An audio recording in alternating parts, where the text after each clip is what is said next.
5 minus 2 equals 3. And again here inside this parenthesis we have 5 minus 2. Okay, so 3 times 3 is just 9. But this answer is not correct because according to the order of operations, first we have to do parentheses, then exponent, then multiplication or division, and finally addition or subtraction. Remember that multiplication and division have equal priority and we have to work from left to right. And the same applies to addition and subtraction. In this expression, we have one subtraction, one multiplication, and one parenthesis.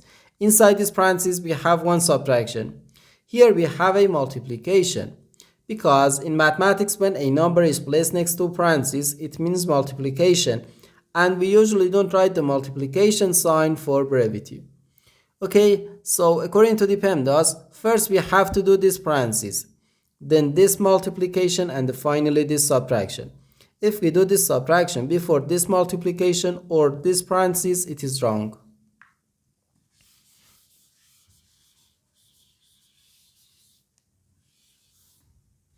So first we have to do this parenthesis. Inside this parenthesis we have 5 minus 2, which equals 3. So 5 minus 2 then times 3.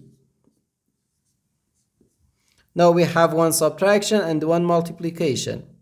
According to the PEMDAS, multiplication has higher priority than subtraction because multiplication comes before subtraction. So here first we have to do this multiplication. 2 times 3 equals 6.